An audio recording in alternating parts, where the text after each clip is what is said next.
Guys, तो मैं आशा करता हूँ आप सब लोग अच्छे होंगे और स्वस्थ होंगे और आपकी तैयारी बहुत अच्छे से चल रही होगी। तो मैं एक इनिशिएटिव ले रहा हूँ कि मैं जो भी क्वेश्चंस वगैरह हैं मैं पढ़ चुका हूँ, क्योंकि अब मैं क्वेश्चन सीरीज जो भी प्रैक्टिस करूँगा वो टेस्ट आप लोगों के साथ ऑन द स्पॉट करेंगे। तो पहला टेस्ट है ये प्रीलिम्स और सोसाइटी का। अगर व्यूज़, लाइक्स और कमेंट्स अच्छे आए तो इस सीरीज़ को हम कंटिन्यू रखेंगे और आप क्वेश्चंस का लेवल देख लेना एक बार। तो पहला क्वेश्चन है ये, इसमें पूछा है कि करेक्टली मैच, ठीक है। पहला है भारतीय जनसंघ, ये पार्टी है और ये लीडर है, तो ये सही है। भारतीय जनसंघ डॉक्टर श्याम प्रसाद मुखर्जी ने ही फाउंड करा था। अब इसके बारे में थोड़ा बहुत एक्स्ट्रा फैक्ट जान लो। भारतीय जनसंघ डॉक्टर श्याम प्रसाद मुखर्जी ने ही फाउंड करा था 21 अक्टूबर 1951 को एट दिल्ली। ये अपने नोट्स में आप ऐड कर लेना। और जो ये श्याम प्रसाद मुखर्जी थे ये इसके पहले प्रेसिडेंट बने थे, ये अपने आप नोट्स में ऐड ऑन कर लेना। दूसरा है सोशलिस्ट पार्टी। क्या सोशलिस्ट पार्टी सी राजगोपालचारी ने फाउंड करी थी? नहीं, ये गलत है। ये सी राजगोपालचारी ने फाउंड नहीं करी थी, बल्कि जो सी राजगोपालचारी थे उन्होंने फाउंड करी थी स्वतंत्रता पार्टी।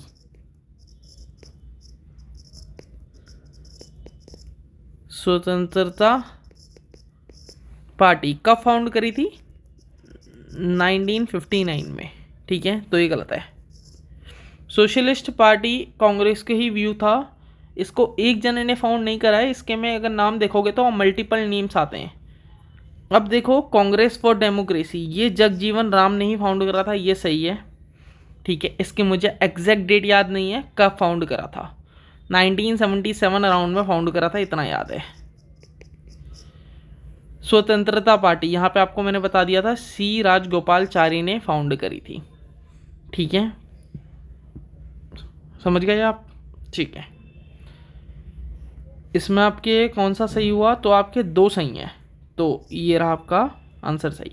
कमेंट सेक्शन में पहले खुद ट्राई करना, फिर देखना नहीं आ रहा है तो सॉल्यूशन देखना, और ये जितने भी एक्स्ट्रा पॉइंट्स बता रहा हूँ इनको आप नोट डाउन कर लेना। बढ़ते हैं अगले क्वेश्चन की तरफ। विथ रेफरेंस, पढ़ लो एक बार, आप लोग पढ़ लिया होगा। With reference to freedom in a democratic society consider the following statement. ये पूछ रहा है कि डेमोक्रेटिक सोसाइटी में फ्रीडम का मतलब क्या है, ठीक है। It is defined as the absence of any constant. नहीं, फ्रीडम का मतलब ये नहीं है डेमोक्रेटिक सोसाइटी में। अब आप देखो, पहला गलत है तो ये भी गलत होगा आपका, ये भी गलत होगा, ठीक है। It is the condition in which people can develop their creativity and capabilities, ये सही है। फ्रीडम का मतलब असलियत में वही है डेमोक्रेटिक सोसाइटी में कि जो लोग हैं, कम्युनिटी है अपनी, वो डेवलप कर सके क्रिएटिविटी को भी और कैपेबिलिटीज़ को भी। देखो, दूसरा सही है, ये भी सही हो सकता है, ये भी सही हो सकता है। It is the ability to do anything one wishes without any repercussion. नहीं, ऐसा तो जिसका मन जो चलेगा वो करता रहेगा, तो ये भी गलत है। बहुत वेग स्टेटमेंट है ये। कभी भी अगर इस टाइप के वेग स्टेटमेंट आते हैं ओनली वगैरह लगा के, एनीथिंग वगैरह लगा के, तो वो मोस्टली गलत होते हैं, ठीक है, समझ गए होगे। ये बहुत इजी क्वेश्चन था। अगले क्वेश्चन में बढ़ते हैं। अब है कॉन्स्टिट्यूएंट असेंबली के बारे में। With respect to constituent assembly of India consider the following statements. अब आपको स्टेटमेंट्स यहाँ पे पढ़ने हैं, और कॉन्स्टिट्यूएंट असेंबली के बारे में आपको सबको पता ही होगा कि कैबिनेट मिशन प्लान से पास हुई थी। तो जो ये the concept of constituent assembly was first put forward by Subhash Chandra Bose 1928। नहीं, सुभाष चंद्र बोस ने नहीं करा था, ये करा था एम.एन. रॉय ने। और कब करा था? 1934 में, ठीक है, याद रखना आप। फिर ये भी याद होगा आपको कि 1935 में आईएनसी ने खुद कॉल करा था कि वो कॉन्स्टिट्यूएंट असेंबली बनाएगी ड्राफ्ट क्रिएट करने के लिए, ठीक है। अब दूसरा पढ़ते हैं। इट वाज कॉन्स्टिट्यूएंट, ठीक है, ये तो मैंने आपको यहीं पे बता दिया था, ठीक है। अब अगला देखते हैं। जो सीट्स थी असेंबली में वो रिजर्व थी माइनॉरिटीज़ के लिए, but there was no separate electorate. गलत है ये, सेपरेट इलेक्टोरेट था वहाँ पे, ठीक है, ये भी गलत, ये भी गलत। सेपरेट इलेक्टोरेट था। सेपरेट इलेक्टोरेट किस किस में था? सिक्स में भी था, मुस्लिम्स में भी था, तो ये क्लियर होगा आपका, खाली इसमें सेकेंड वाला ठीक है। ठीक है, चौथे क्वेश्चन में बढ़ते हैं। कितने सही गए अब तक देखते रहना। Which one of the following rights are believe to be inalienable that no one can take away. ऐसी राइट्स कौन सी हैं जिसको कोई भी तुमसे नहीं छीन सकता, और वो सोर्स हैं सारी अदर राइट्स का। कौन सी राइट्स हैं? कई लोग कंफ्यूज होंगे फंडामेंटल राइट्स में और नेचुरल राइट्स में। तो जो नेचुरल राइट्स हैं वो ही ऐसी राइट्स होती हैं जो इनएलिएनेबल होती हैं और कोई भी तुमसे छीन नहीं सकता। नेचुरल राइट्स वो राइट्स होती हैं जब तुम पैदा होते हो वो तुम्हें मिलती हैं, जैसे सिटीजनशिप हो गई, वो तुम्हारी नेचुरल राइट है। अगर कोई बंदा इंडिया में पैदा हो रहा है तो वो उसका नेचुरल अधिकार है कि वो इंडियन ही कहलाएगा। ठीक है, अब पांचवें क्वेश्चन की टाइप बढ़ते हैं। यह economic justice as one of the objective of the Indian constitution has been provided India in. Fundamental right में तो इकोनॉमिक जस्टिस हो ही नहीं सकता, तो जहाँ जहाँ फंडामेंटल राइट है वो गलत कर दो। ठीक है, प्रीएम्बल में है और डायरेक्टिव प्रिंसिपल्स में भी है। ठीक है, डीपीएसपी के आर्टिकल में मेंशन है, डीपीएसपी के आर्टिकल में मेंशन है भाई। कौन सा आर्टिकल में मेंशन है आप लोग बताओ, आप लोगों को याद होना चाहिए। ये आर्टिकल नंबर 39 में मेंशन है। ठीक है, आलोक देखेगा ये वीडियो, मैं तेरा नाम लेके स्पेसिफिकली कह रहा हूँ कि फंडामेंटल राइट्स और डीपीएसपी के आर्टिकल्स का एक चार्ट बनाना और कमरे में लगा लेना। ठीक है, तो इसका ये ठीक है। प्रीएम्बल में और बताना और अदर कौन कौन से टाइप के जस्टिस मेंशन है। ठीक है, अब अगले स्टेटमेंट में बढ़ते हैं। ये क्या है? Consider the following statements in a democracy. Democracy में कौन कौन से जो स्टेटमेंट्स हैं इसके मुताबिक करेक्ट होंगी, ये पढ़ लेना लास्ट में, कई बार इनकरेक्ट भी लिखे लगता है। Election should be held in a timely manner, तो ये तो होना चाहिए। Each vote has equal value, ये भी होना चाहिए। Presence of a written constitution is mandatory, नहीं ऐसा नहीं है। आप इसमें यूके का एग्जाम्पल कोट कर सकते हैं। ठीक है, तो 1 और 2 ठीक है। अगले क्वेश्चन में बढ़ते हैं। क्वेश्चन लंबा है, पढ़ लेना आप। Consider the following statement. Statement 1 ये रहा, India celebrates it's Republic day on 26 January every year, तो पहला ठीक है। The first elected president of India doctor Rajendra Prasad assumed office on 26 जनवरी 1950, तो ये भी ठीक है। ठीक है, the Indian constitution provides for single citizenship, ये भी ठीक है। तो तीनों ठीक हैं। अब आपको पढ़ना है कि which of the following is correct in respect of the above statement, 2 बार लिख दिया है। बोथ स्टेटमेंट 2 और 3 are correct and both explain statement 1 नहीं, एक्सप्लेन तो नहीं कर रहे। 2 और 3 देखो दोनों करेक्ट हैं पर एक्सप्लेन नहीं कर रहे। क्या मतलब बनता है कि इंडिया सेलिब्रेट कर रहा है रिपब्लिक डे 26 जनवरी को इन दोनों के होते हुए। बोथ स्टेटमेंट 2 और 3 are correct but only one of them explain statement 1। ठीक है, हाँ ठीक है, ये ठीक है। अब बढ़ते हैं अगले क्वेश्चन में, 8th वाले क्वेश्चन में। ठीक है, अगर आप लोगों को कहीं यहाँ पे डाउट हो ना तो मुझसे पूछ लेना। ठीक है, which one of the following factor justify the freedom of expression. कौन फ्रीडम ऑफ एक्सप्रेशन को जस्टिफाई कर रहा है? Given for those who oppose ideas appear false और misleading today, an idea can never be completely false. ये society का question है। ठीक है, an idea can never be completely false, ठीक बात है, आइडिया कभी भी फॉल्स नहीं हो सकता। Truth emerge only through a conflict of opposing view, ठीक है, सच वहीं पे होगा जहाँ पे 2 पार्टीज हैं अपोज कर रही होंगी एक दूसरे को। The idea of truth is objective and does not change with time. Truth change जो टाइम के साथ साथ है वो चेंज होता रहता है। ठीक है, तो पहला और दूसरा ठीक है इस हिसाब से। सोसाइटी का क्वेश्चन था, अगर गलत हो तो कोई इशू नहीं है इसमें। ये भी सोसाइटी का क्वेश्चन है। In the context of the harm principal, harm principal जो था ये दिया था जॉन स्टुअर्ट ने।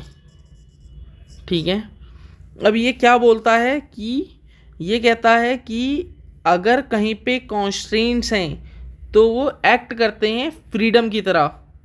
नहीं, ये तो बिल्कुल भी नहीं है, नहीं ये भी नहीं है। कॉन्स्ट्रेंट्स, हाँ, imposition of constraint on the freedom of individuals. ठीक है, मिल गया आपको आंसर अपना। अब 10th क्वेश्चन में जाते हैं। ये भी सोसाइटी का क्वेश्चन था। ठीक है, ये भी सोसाइटी का है। How many of the given are the reasons for emergence of regionalism in India. ठीक है, रीजनलिज्म का मतलब आपको पता है ना कि जो पॉलिटिकल पार्टीज हैं वो रीजन बेस्ड आ जाएं, तो अनइवन डेवलपमेंट ठीक है, फेयर ऑफ लूजिंग ये भी ठीक है, political prominence of regional parties तीनों ठीक हैं। ठीक है, तो ऑल 3 आ जाएगा। तो ये पढ़ो, ये है कॉन्स्टिट्यूशन का क्वेश्चन। ठीक है, और ये पॉलिटी का क्वेश्चन है। The constitution day is celebrated on 26 नवंबर। ठीक है, ये तो ठीक है, यहाँ तक तो ठीक है। Every year to promote constitutional values among citizens. ठीक है, on 26 November 1949 the constituent assembly of India set up a drafting committee under. नहीं, जो ड्राफ्टिंग कमेटी थी वो सेट कब करी गई थी मेरी? 29 अगस्त 1947 को। ठीक है, तो डेट में जो मेंशन है वो गलत है, तो इसी के साथ साथ मेरा स्टेटमेंट 2 हो जाता है करेक्ट इनकरेक्ट, तो ये वाला ठीक है। अब अगले क्वेश्चन में बढ़ते हैं। Consider the following statements. The primary function of the political theories. जो पॉलिटिकल थ्योरीज हैं उनका जो प्राइमरी फंक्शंस हैं वो क्या है? ठीक है, तो ये पूछ रहा है ये। To understand freedom as a fundamental right of a human kind. ठीक है, फंडामेंटल राइट ये freedom. To understand ideas and principle that shape constitution. ठीक है। To predict the performance of political parties in election. नहीं, ये कोई भी नहीं है। ठीक है, देखो पॉलिटिकल थ्योरीज के बारे में पूछ रहा है ना, पॉलिटिकल थ्योरीज का ये तो कोई भी फंक्शन नहीं हो सकता ना। Privy purse was a special privilege given to former princely states को दिया जाता था Indian government after integration of princely state. Which of the following constitutional amendment act abolish private purse in India. ठीक है, जो प्राइवेट पर्स था ये पहले आर्टिकल 291 में मेंशन था, पर अब एबॉलिश है। इसको करा था 26th अमेंडमेंट एक्ट 1971 से एबॉलिश्ड। ठीक है, अगले में बढ़ते हैं। अगला है the provision for reservation for schedule caste and schedule tribes in the Indian constitution can be best expressed as following in the principle of. बताओ इसमें से सोशल जस्टिस का होगा। ठीक है, अगले क्वेश्चन में बढ़ते हैं। विच of the following is not a characteristic future of Indian independence act. अब इनमें से कौन सा जो है कैरेक्टरिस्टिक फ्यूचर नहीं है इंडिपेंडेंस एक्ट 1947 का? Dominion of India got the resident territory of excluding the provinces of. ठीक है, ये तो है। The act shall lay down a constitution by the लेजिस। नहीं है, नहीं है। The act propose to set up two, ये है। The constituent assembly of each state dominion have to unlimited power to frame and adopt. ठीक है, ये भी है, तो इसका आंसर ये होगा। ठीक है, इसने पूछा था कि नहीं है। With reference to a country's constitution which of the given is not the function of the constitution of any nation. अब ये आपको ऑप्शंस दिए हुए हैं, आपको बताना है कि इसमें से कौन सा फंक्शन नहीं है कॉन्स्टिट्यूशन का। Ensuring that only people with good morals and values govern the country. नहीं, ये तो नहीं है। लिमिटिंग द, ये है। प्रोवाइडिंग सेपरेशन, ये भी है। Providing A set of basic rules for minimal, ये भी है। ठीक है, तो पहला नहीं है, तो इसका ये ठीक हो जाएगा। Dharmendra and Hema are Indian citizens. Dharmendra और हेमा जो हैं वो इंडियन सिटीजन्स हैं जो कि लंदन में रह रहे हैं। Sunny is their first child. Sunny जो है उनका पहला चाइल्ड है जो कि पैदा हुआ था 3 जनवरी 2025 को लंदन में। In May 2025 they register their sons birth with an Indian consulate accompanied by an undertaking by the parents of the child that he does not hold a passport of another country. According, he was granted Indian citizenship. Sunny got the Indian citizenship by, देखो birth के उससे तो नहीं हो सकता। Birth का मतलब है कि इंडिया में पैदा हो। ठीक है, जब भी ऐसा केस आए कि बाहर पैदा हो रहा है तो वो डिसेंट के थ्रू होता है। ठीक है, कई लोग रजिस्ट्रेशन के थ्रू जाएंगे लेकिन रजिस्ट्रेशन के थ्रू नहीं होता। बाहर पैदा हुआ है और उसको तुमने रजिस्ट्रेशन करवा लिया है ऑलरेडी। ठीक है, तो डिसेंट के थ्रू होगा। अगले क्वेश्चन में बढ़ते हैं। The constitution of India provide for the establishment of an integrated judicial system. ठीक है, in India the decision made by higher courts are binding on the lower courts. ठीक है, ठीक है, दोनों स्टेटमेंट करेक्ट हैं और पहला स्टेटमेंट एक्सप्लेन 2 को एक्सप्लेन भी कर रहा है। The preamble of the constitution of India is inspired by objective resolution of 1946, जो कि सबसे पहले प्रीएम्बल जो था वो यूएसए में अडॉप्ट करा गया था। ठीक है, in this constitution consider the following both the preamble and the objective resolution. ठीक है, ऑब्जेक्टिव रेजोल्यूशन गांधी जी की, जवाहरलाल नेहरू जी की थी। तो अब इसके ऑप्शंस पढ़ते हैं, ठीक है। तो पहला ऑप्शन है इसका, mentions India is sovereign and Republic, ठीक है, प्रीएम्बल में मेंशन है। Guarantee social economic and political justice, ठीक है, ये भी मेंशन है। Guarantee equality of status and opportunity for citizen of India, ठीक है, ये भी मेंशन है। और assure dignity of the individual and the unity and dignity, नहीं ये मेंशन नहीं है, फंडामेंटल ड्यूटी है। तो 1 2 3 ठीक हो जाएंगे, ठीक है। हाँ, इन the context of post independent India consider the following events, जो ये वो हैं। अब ये आया है आपका, आप सोचोगे कि ये कहाँ से आया हुआ है, तो ये करंट अफेयर्स का टॉपिक है, ठीक है, क्योंकि पंचशील एग्रीमेंट के रिगार्डिंग अभी बहुत बातें हुई थी और बर्लिन कॉन्फ्रेंस के रिगार्डिंग भी हुई थी। तो मेरे को ये तो याद है, बर्लिन कॉन्फ्रेंस जो थी 1955 में थी, और जो ये पंचशील एग्रीमेंट हुआ था ये 1954 में हुआ था, और फर्स्ट बैकवर्ड कमीशन को अपॉइंट करा गया था 1953 में। तो आपका इस हिसाब से हो गया, देखो 3 2 1, ठीक है। पंचशील तो सबको याद ही होगा कि 1954 में हुआ था, और ये जो बदियुंग है ये रिसेंटली न्यूज़ में था 1955 में, ठीक है। तो उसके चलते मुझे याद था। अगले क्वेश्चन में बढ़ते हैं। Democracy superior virtue lies in the fact that it calls into activity, ठीक है। डेमोक्रेसी का सुपीरियर वर्च्यू क्या है? The method for strengthening executive, नहीं। अ सुपीरियर इंडिविजुअल, नहीं। मैंड ऑफ डेडिकेटेड पार्टी वर्कर्स, नहीं। The intelligence and character of ordinary man and women, ठीक है, ये है। अगले में बढ़ते हैं। In the context of Indian polity consider the following statements. The authority of the Indian constitution is higher than that of the Indian parliament, ठीक है। बट अगर ये यूके का केस होता तो ये गलत हो जाता। यूके के केस में इसका अपोजिट है। The Indian constitution was approved by national referendum giving it the supreme authority, नहीं, ये गलत है, ठीक है। कॉन्स्टिट्यूएंट असेंबली द्वारा करा गया था ये, तो वो स्टेटमेंट 1 करेक्ट है और वो गलत है। विच of the following statement best reflect socialist view को कौन अच्छे से दर्शाता है, ठीक है। Individual effort should determines one social and economic status, ये कैपिटलिस्ट है। सोशलिस्ट का मतलब होता है कितने भी मेंबर हैं सोसाइटी के सबको इक्वल एक्सेस मिले। All members of the society shall have equal access, ठीक है, ये है। In the constitution of India right to education, अब राइट टू एजुकेशन किसके अंडर में है? कई लोग सोच रहे होंगे राइट टू इक्वलिटी में, आर्टिकल 21 के अंदर, नहीं, राइट टू फ्रीडम में है, ठीक है। हाँ, राइट टू फ्रीडम में ही आता है आर्टिकल 21। अगले में बढ़ते हैं। अब सिटीजनशिप का मतलब क्या होता है? Full civil and political rights of the citizen, ठीक है। The right of suffrage for election of the, ठीक है। The right to become a member of parliament and member of legislative assembly, ठीक है, सारे करेक्ट हैं। 26 में बढ़ते हैं। An example of natural justice is when a जज abstains from presiding over a case in which he had personal involvement, ठीक है। An example of distributive justice is a judgment ordering additional educational resources to schools in unprivileged area, ठीक है, दोनों ठीक है। अब ये क्वेश्चन को देखो एक बार, पढ़ लो आप लोग, पढ़ते हैं। Consider the following pairs with reference to the features of the constitution. Parliamentary form of government, council of ministers is accountable to Lok Sabha, ठीक है, ब्रिटिश कॉन्स्टिट्यूशन से ही लिया गया, ठीक है। प्रेरोगेटिव राइट्स, ये written order is issued by a court of higher authority against the breach of, ये तो ठीक है, नहीं, ये यूएस से नहीं लिया गया, ये भी ब्रिटिश से लिया गया है, तो ये गलत है। बाई कैमरलिज्म भी ब्रिटिश से लिया गया है। डिवीजन ऑफ एडमिनिस्ट्रेशन, ठीक है, ये तो ठीक है, ठीक है, ओनली 1। अगले में बढ़ते हैं। In essence what does rule of law mean? Rule of law का मतलब होता है कि सबके लिए लॉ बराबर है और कोई भी उससे ऊपर नहीं है। All laws apply equally to all citizen of the country and no one is above the law, ठीक है। और रूल ऑफ लॉ को एसपी गुप्ता केस में बेसिक स्ट्रक्चर के अंदर डाला गया है, ठीक है, ये भी याद रख लेना।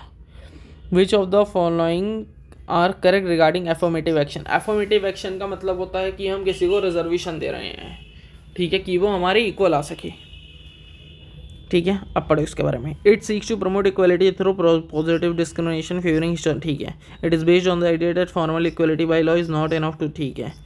It can include measures such as preferential spending on facility, ठीक है, सारे ठीक है 1 2 3। Which one of the following most accurately report the views of libertarianism, ठीक है। They believe that open and fair competition is necessary, ठीक है, यही था इनका व्यू। दे बिलीव डेट पब्लिक कंट्रोल ठीक है, नहीं ये था इनका व्यू, ठीक है। Which one of the following factor constitute the best regarding liberty के रिगार्डिंग, ठीक है, सेपरेशन ऑफ पावर है, ठीक है। हाँ, अगले क्वेश्चन में बढ़ते हैं। अब खत्म होने वाला होगा, 36 या 37 क्वेश्चन थे शायद around. Consider the following statement, in India a person can not use titles like nawab और महाराजा एज अ प्रीफिक्स और सफिक्स, ठीक है। आर्टिकल 18 के अंदर एबोलिशन है। Article 18 of the constitution of India provide, ठीक है, दोनों करेक्ट है। A political institution wherein a sovereign people occupy definite territory is referred as, इसको क्या कहेंगे, इसको कहेंगे स्टेट, ठीक है। हाँ, with reference to basic structure doctrine of India constitution, the term basic structure is नहीं एक्सप्लिसिटली मेंशन नहीं है कॉन्स्टिट्यूशन में। बेरूबारी यूनियन केस से आया था कि नहीं, बेरूबारी नहीं, कहाँ ध्यान है मेरा, केशवानंद भारतीय केस से, ठीक है। हाँ, the constitution provision which constitute the basic structure can not be, ठीक है। इसी को लेके तो बहस चलती रहती है। In the context of India which of the following is the relationship between rights and duties का क्या वो है, ठीक है, ठीक है। ये क्वेश्चन क्या कह रहा है, राइट्स और ड्यूटीज के बीच में क्या वो है। पढ़ो पढ़ो पढ़ो पढ़ो। राइट्स आर को रिलेटिव विद ड्यूटीज, जो राइट्स होती हैं वो रिलेट करती हैं मेरी ड्यूटीज़ के साथ साथ, तो ये तो ठीक है मेरा, ठीक है। अगला पढ़ो, rights are personal, rights personal होती हैं क्या, अच्छा हाँ एक ही है ना, ठीक है, हाँ ठीक है। अगर मेरे को लगा क्या पता MCQ की फॉर्म में वो नीचे और ऑप्शंस दिए हूँ, ठीक है फिर तो। Which of the following is a reason why Indian constitution is described as the blend of rigidity and flexibility, both the central and the state government can initiate the amendment to the constitution, क्या लग रहा है, नहीं ये नहीं है। Ordinary legislative power of the parliament is superior, नहीं ये भी नहीं है। Amendment show the constitution can be made through both through a special procedure and through the manner in which ordinary, ठीक है यही है। Private members can not introduce नहीं गलत है, ठीक है। तो आपका कितना स्कोर आया ये मेंशन करना, 36 क्वेश्चन थे, आपके कितने सही गए ये सब मेंशन करना आप। तो ऐसे ही अगली टेस्ट, अगर इसमें मेरा रिस्पांस अच्छा आया, ज़्यादा मिनट की वीडियोस में नहीं है, अगर आप चाहते हो कि मैं सॉल्यूशंस की डिटेल एक्सप्लेनेशन दूं तो वो भी मेंशन कर देना कमेंट सेक्शन में कि आपको डिटेल चाहिए कि नहीं चाहिए, या आपसे यही है कि कम से कम 100 व्यूज़ तो इस वीडियो पे ले आओ। और ये प्रीलिम्स का पहला टेस्ट था और आप टेस्ट सीरीज़ में बने रहिए, सारे जगह काम आएगा ये, ठीक है। अगला टेस्ट भी पॉलिटी का ही रखेंगे, उसमें अगर इसमें रिस्पांस अच्छा है तो उसमें मैं 50 क्वेश्चन कर दूंगा, ठीक है। चलो बाय बाय, मिलते हैं आप लोगों के साथ, बने रहिएगा इस सीरीज़ में।